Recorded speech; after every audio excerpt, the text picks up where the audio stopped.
Le problème d'un bon contenu, c'est qu'il peut facilement être plombé par des erreurs bêtes. Alors, si comme moi, tu rédiges régulièrement, que tu fais pas mal de contenu, un, deux, trois textes par jour, que forcément tu relis, tu fais attention à modifier les fautes d'orthographe, tu fais attention à modifier les fautes de syntaxe, tu passes par-dessus une IA ou tu rédiges avec de l'IA, etc. Tu fais forcément des petites erreurs bêtes. Et là, je vais te montrer en gros comment tu peux gagner une demi-heure, voire une heure parfois, sur toutes tes rédactions, donc en termes de relecture. En fait, tout bêtement, donc moi j'ai un contenu que j'ai rédigé, je l'ai relu, bon, je vois avec mon petit logiciel de fautes d'orthographe que j'ai des propositions de modification. Mais bon, c'est là que je repasse une fois, deux fois, trois fois dessus pour le relire. Alors, bêtement, je vais aller sur ChatGPT, je vais taper mon prompt. Est-ce que tu vois des fautes de style ou de syntaxe dans mon contenu, des mots qui seraient glissés par erreur, des fautes criardes? Alors, tu peux le modifier, hein, mais moi je dis, donne-moi des phrases problématiques uniquement, donc une par une, avec d'abord la phrase originale, puis la version corrigée. Voici mon contenu. Donc là, ce que je fais, c'est qu'après, je prends mon contenu, hop, et là, je fais entrée. Et donc, je vais t'épargner le temps de chargement, j'ai déjà fait à côté. Donc là, je reprends tout mon contenu, que j'ai relu déjà une fois pendant que je réécrivais.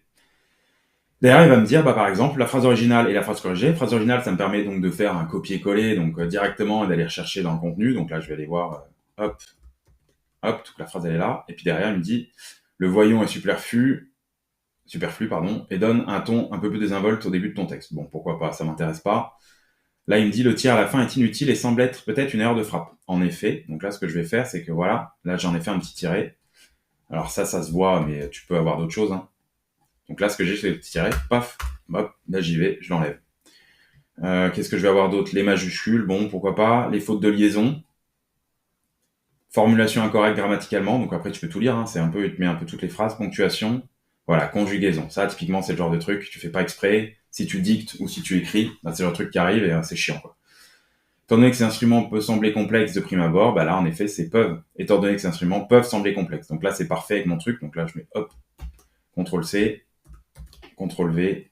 Les instruments peuvent. Voilà. Et c'est pas une faute que le correcteur grammatical va te donner parce que y a pas le mot est bon en gros peu. Ça peut être peu. Donc c'est pas le même, la même syntaxe, mais c'est peu. Donc en gros, il te le donne pas. Alors que là, tu peux avoir peu. Bon voilà, c'est une petite aide. Donc là, il t'en donne pas mal. Donc là, j'ai pas mal de corrections. J'ai des contenus où j'en ai 3-4, mais quand t'en as plusieurs à faire dans la journée, au bout d'un moment, t'as du mal, tu vois pas tout, tu vois pas si tu laisses passer des virgules, tu laisses passer des choses que t'as pas envie de laisser passer.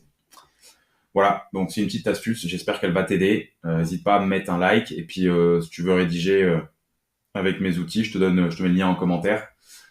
Et derrière, je te mets le prompt aussi dans les commentaires. Enfin, je te mets dans les commentaires. À toutes.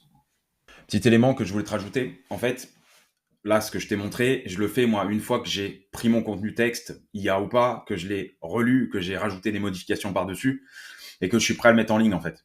C'est vraiment la petite dernière couche de sécurité qui me permet d'avoir un contenu qui est parfait en termes de sémantique, de grammaire, etc.